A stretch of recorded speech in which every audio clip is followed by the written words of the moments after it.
देखिए, मनीष कश्यप का मामला गंभीर नहीं है, अपराध की दृष्टि से गंभीर नहीं है, आईपीसी की दृष्टि से गंभीर नहीं है, सीआरपीसी की दृष्टि से गंभीर नहीं है, गंभीर है राजनीति की दृष्टि से। राजनीति की दृष्टि से गंभीर हो सकता है क्योंकि वो प्रतिद्वंदिता, उसका एक शब्द उसको जेल पहुंचा गया कि मैं तेजस्वी यादव को चीफ मिनिस्टर नहीं बनने दूंगा। ये शब्द ही सरकार को हिला गया, नहीं बनने दूंगा।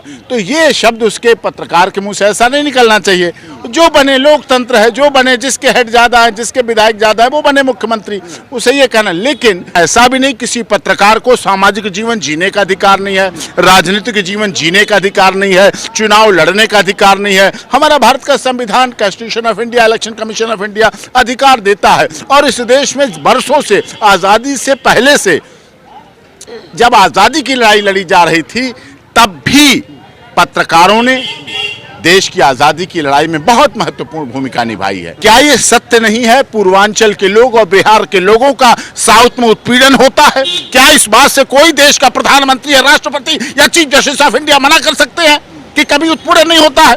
महाराष्ट्र में एक पार्टी राजनीतिक सत्तारूढ़ ऐसी रही जो सीधे कहती है हम पूर्वांचल के लोगों को घुसने नहीं देंगे। क्या महाराष्ट्र उनके बाप का हो गया?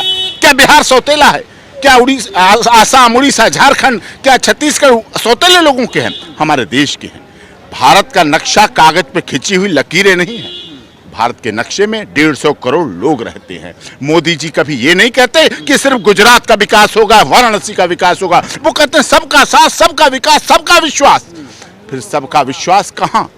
क्या मनीष कश्यप को चाहने वालों का, क्या मनीष कश्यप की पत्रकारिता में विश्वास रखने वालों का विकास, विश्वास साथ मिला? नहीं मिल रहा है। सत्ता आती है, जाती है।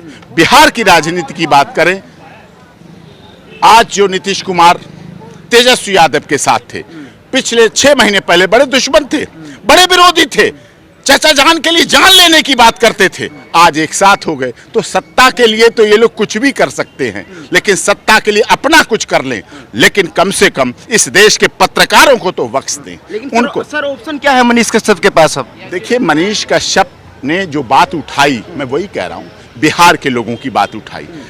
साउथ में उनके साथ गलत हुआ, महाराष्ट्र में गलत होता है, साउथ में गलत होता है, आसाम में हिंदी भाषी लोगों की हत्या कर दी जाती है, जघन्य हत्या कर दी जाती है।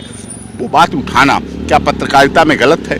अगर कोई बात उसने साथ में ये भी लिखा, मैं इस खबर की पुष्टि नहीं करता हूँ, जांच करे, सूचना प्रसारण मंत्रालय है वो इसकी जांच करे, वो इसका संज्ञान ले, देखे गलत है, सही है, क्या है।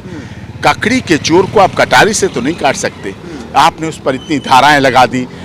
सरेंडर होने वाले व्यक्ति को दिखाया जा रहा है कि पुलिस तलाश कर रही थी, मेरे पास प्रेस कॉन्फ्रेंस है, उसकी प्रेस ब्रीफिंग दी, बिहार पुलिस की, पुलिस तलाश कर रही है, और वो तलाश करते करते वो सरेंडर हो गया। तो इसका मतलब क्या हुआ? वो तो अपने को आत्मसमर्पण किया है, सरेंडर किया है। वो कानून में विश्वास करता है, पत्रकार है, न्यायपालिका में विश्वास करता है, न्याय में विश्वास करता है, अदालत में विश्वास करता है, अदालत के सिस्टम पर विश्वास करता है। तो आप उसको तो ऐसा नहीं कर सकते। लेकिन माननीय अदालत पर हमें पूरा भरोसा है, और माननीय अदालत ने 1 हफ्ते का रिमांड मांगा। अभी पिछले दिनों EAW, इकोनॉमिक ऑफेंस विंग, सब कुछ खाते में है, सब कुछ पैसा खाते में है, सब कुछ रिकॉर्ड में है, तो उसके बाद किस लिए कर रहे हैं? इकोनॉमिक ऑफेंस विंग अपना काम करे, पैसे का सोर्स का पता करे, कहां से आया, क्या हुआ, गलत आया तो दोषी है। अगर वो पाकिस्तान से पैसा आया है, अगर चाइना से आया है, तो वो दोषी है। अगर भारत के लोग उसे दे रहे हैं, बिहार के लोग दे रहे हैं, तो बिहार की मैन पावर तो पूरी दुनिया में जाती है, तो उसको तो आप अच्छा मानते हैं। तो क्या लगता है अगर कोई केस लड़े मनीष कश्यप का वकील, तो सुप्रीम कोर्ट से राहत मिलने की उम्मीद लग रही है कि राहत मिल सकती है, बेल मिल सकती है? नहीं, अभी सुप्रीम कोर्ट की बात नहीं है। हमें निचली अदालत, honourable high court, session court, supreme court, सब पे भरोसा करना है। और बिल्कुल भरोसे की बात है, विश्वास की बात है। मनीष कश्यप, अभी उन्होंने PC रिमांड मांगा था, इकोनॉमिक ऑफेंस मांग लो, सोर्स ऑफ इनकम देख रहे हैं, अकाउंट उनके सीज हैं, किस अकाउंट में कितना पैसा है। आजकल सब ट्रांजैक्शन, आज तो डिजिटल ट्रांजैक्शन मोदी जी ने कर दिया है। अब कुछ छिपा हुआ तो है नहीं, सब भेजते हैं, वो भी सामने है, जो जाता है वो भी सामने है, तो उसका वेरिफिकेशन होने दीजिए। और जो EOW ने 7 दिन का रिमांड मांगा था, वो ऑनरेबल कोर्ट ने सिर्फ 1 दिन का दिया। उन्हें लगा कि इतना ही काफ़ी है, इतना ही पर्याप्त है। उसके आधार पर जांच हो, जांच के बाद वो प्रॉपर बेल लगाएंगे, निचली अदालत में बेल लगाएगी और हमें पूरा विश्वास है कि माननीय अदालत उन्हें न्याय देगी, भरोसा होगा। पत्रकारों का गला नहीं घोटा जा सकता। सिर्फ पत्रकार इस देश में इसलिए कमजोर हुआ है क्योंकि पहले रात को खबर छपती थी, शाम को खबर छपती थी, अखबार छपता था और सुबह बिकता था। लेकिन आज कुछ ऐसे अखबार, माफ कीजिए, और चैनल ऐसे आ गए हैं जो शाम को बिक जाते हैं। पहले खबर बिक जाती है, फिर सुबह को अखबार बिकता है जाके। खबर बिकना नहीं चाहिए। अगर खबर सच्ची है, अगर पत्रकार इस देश का निडर है, निर्भीक है, निष्पक्ष है, तो उसकी पत्रकारिता बुलंद रहनी चाहिए। उसके पत्रकारिता पर कोई आंच नहीं आनी चाहिए। अगर कहीं उसकी आंच आएगी तो हम लोग यहाँ apex court, supreme court of India में वकालत करते हैं। हम उसके अधिकारों के लिए पूरे देश में इस बात को लड़ाई लड़ेंगे। मनीष कश्यप ने तमिलनाडु में जाके आवाज उठाई तो उसके बाद तेजस्वी यादव कहते हैं कि भाई जो दो राज्य है, जो मनीष यादव ने खबर चलाई, उससे टकराव उत्पन्न हो सकता था। लेकिन कल तेजस्वी यादव का बयान आता है, वो कहते हैं कि जितने भी गुजराती है वो सबके सब ठग है। तो फिर तो एफआईआर तेजस्वी यादव पे भी बनती है। आपको नहीं लगता जो बिहार के डीजीपी है तेजस्वी यादव पे एफआईआर होनी चाहिए? तेजस्वी यादव के खिलाफ एफआईआर होने के लिए डीजीपी बिहार को सोचना पड़ेगा, गृह मंत्री जी को सोचना पड़ेगा, आगे 2024 का आने वाले चुनाव के लिए सोचना पड़ेगा, बहुत बिसात लगानी पड़ेगी। कब लालू यादव को छोड़ना है, कब लालू यादव को अंदर करना है, कब सीबीआई भेजनी, कब ईडी भेजनी है, बहुत कुछ करना पड़ता है। और आम आदमी के साथ कभी उसे गिरफ्तार कर लो, कभी जेल भेज दो, कभी पीसी रिमांड ले लो, कभी कुछ कर दो, उस पर कोई फर्क पड़ता नहीं है। समस्या ये है।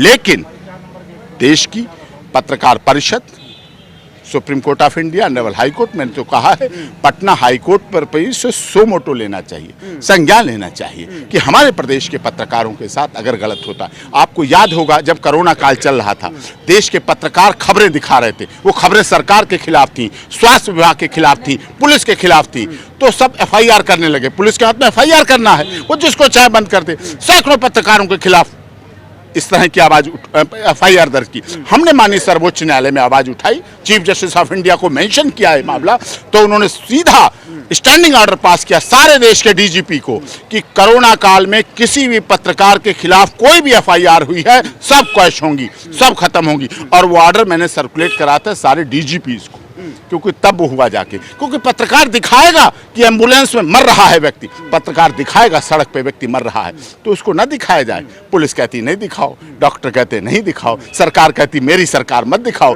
बिहार में मत दिखाओ, उत्तर प्रदेश दिखाओ जाके। योगी क्या कहे, योगी जी कहते यहाँ मत दिखाओ, दिल्ली दिखाओ जाके, दिल्ली केजरीवाल कहते यहाँ मत दिखाओ, हरियाणा दिखाओ जाके, खट्टर दिखाओ। आपको बताऊं, जैसे कि डेड बॉडी नाले से निकलती है ना, जब नाले में बह रही होती है तो एसएचओ उस नाले वाले जुरिडिक्शन को पता चलता है कि डेड बॉडी इधर आ रही है, वो कहता है आगे बढ़ा दे, इस डेड बॉडी को आगे बढ़ा दे, अपने इलाके से हटा दे, दूर हटा दे। दूसरा सोचता मेरे में आगे और आगे बढ़ा दे, और आगे बढ़ा दे। उस डेड बॉडी की शिनाख्त करना, अपराधी को पकड़ना, मुलजिम को पकड़ना, वो किसका बेटा है, किसका बाप है, किसका भतीजा है, किसका चाचा है, ये जानने का प्रयास इस देश का सिस्टम नहीं करता है, सरकार नहीं करती है, और वो आगे आगे बढ़ाते रहो। तो इस तरह से अपने जिम्मेदारी को दूसरे पर डालना, दूसरे पर थोपना, अपने से हटाना, इससे देश का विकास नहीं होता है। इससे मोदी जी का नारा सबका साथ, सबका विकास, सबका विश्वास अफेक्ट करता है। अगर मनीष कश्यप को पटना से राहत नहीं मिलती है तो क्या आप सपोर्ट करेंगे? नहीं, मैं आज भी सपोर्ट कर रहा हूं, मैं कल भी सपोर्ट कर रहा था और मैं आगे भी सपोर्ट करूंगा। मैं हर उस गरीब, दलित, शोषित, पीड़ित, मजदूर, मजलूम जिसके साथ गलत होता है, चाहे वो पत्रकार हो, चाहे वो पुलिस अधिकारी हो, चाहे वो संत हो, चाहे वो राजनेता हो, चाहे वो वकील हो, चाहे वो न्यायाधीश हो। मेरे पास ऐसे कई न्यायाधीशों के मामले हैं, कई ऐसे पत्रकारों के मामले हैं, कई ऐसे पुलिस अधिकारियों के मामले हैं, कई ऐसे पत्रकारों के मामले हैं जिनके साथ गलत होता है। और जब जब गलत होता है तो हम, हमारे डीएनए में है, हमारी माँ ने सिखाया, हमारे पिता ने सिखाया, ये बताया था कि सामने पहाड़ हो, सिंह की दहाड़ हो, तुम कभी डरो नहीं, तुम कभी झुको नहीं। उससे लड़ना है, उससे झगड़ना है, और अपने उस व्यक्ति को न्याय की जो अंतिम पायदान पे है, जो देश की सबसे कमजोर कड़ी है, उसके न्याय की लड़ाई के लिए हमें संघर्ष करना है और उसके न्याय की दिलवाना है। पत्रकार के साथ आप अगर ऐसा करेंगे तो आप उसकी कलम की निब को तोड़ रहे हैं। अगर पत्रकार के साथ करेंगे तो आप इसकी इस आईडी को दबाना चाह रहे हैं, उसको कुचलना चाह रहे हैं। पत्रकार सूरज की रोशनी की तरह होता है कि सूरज की रोशनी चाहते तो सब हैं उसके घर में आए, और सब जगह सूरज पहुंचता है और बीमारी को दूर करता है, शरीर को स्वस्थ करता है, डॉक्टर आज कहते हैं ना विटामिन डी की कमी हो रही है, वो कहते हैं पहले दवा ले लो, लेकिन सूरज में भी बैठो, मतलब दवा तो ले लो उनके पैसों के लिए, लेकिन सारा काम करेगा सूरज। सूरज की रोशनी की तरह पत्रकार होता है, जो गलत को गलत कहता है, सत्य को सत्य कहता है। किसको बुरा लग रहा है उसे नहीं मतलब, किसको अच्छा लग रहा है किस मतलब, लेकिन आज पत्रकारिता के कुछ मायने थोड़े बदले हैं, सत्ता की वजह से बदले हैं और समय समय पर बदलते रहे हैं। लेकिन मैं कहता हूं पत्रकारिता में अगर आप आए हैं, अगर पत्रकार बने हैं, अगर आपने कलम उठाई है, आप कलम के सिपाही बने हैं, तो जीवन की आखिरी दम तक जीवन और मौत देना ऊपर वाले का काम है, वो अलमाइटी पावर देता है। जब तक आपने आईडी और कलम उठाई है, आप अधिकारों के लिए, लोगों के अधिकारों के लिए, चाहे सत्ता की बुराई करनी पड़े, चाहे सत्ता की तारीफ करनी पड़े, चाहे पुलिस की तारीफ करनी पड़े, चाहे राजनेता की बुराई करनी पड़े, चाहे पुलिस की बुराई करनी पड़े, आपको कहीं भी अगर आप पत्रकार हैं, आप सच्चे पत्रकार हैं, निर्भीक पत्रकारिता का पहला अंग है। निर्भीक मतलब बिना डर का, निडर, निर्भीक, पारदर्शी, आप तह तक जाते हैं। आप लोग करते हैं, आप लोग सुप्रीम कोर्ट में कान कान से सुनते हैं, आप देखते हैं, हम तो देखते हैं चीफ की कोर्ट में कान लगाए रहते हैं कि क्या बोला चीफ साहब ने, क्या बोला, कौन किस जज ने बोला, तुरंत नोटिंग करते हैं और तुरंत ब्रेक करते हैं। हाँ, एक आदत जरूर पड़ी है हमारे देश की पत्रकारिता में ब्रेक करने की खबर। पीटीआई, एएनआई, हम निकलते हैं सुप्रीम कोर्ट से, जैसे निकलेंगे वो कहते हैं 1 सेकंड पहले हमें बता दो, 1 सेकंड पहले हमें दे दो, हमारे फोन पे दे दो, फोनो दे दो, हम ब्रेक कर दें। उसमें उन्हें नंबर बनाने की आदत होती है कि हम एजेंसी हैं, हम बड़े चैनल हैं, हम ब्रेक कर दें फिर आगे खबर जाए। ये थोड़ी होड़ बढ़ी है, इस होड़ से भी बचना चाहिए।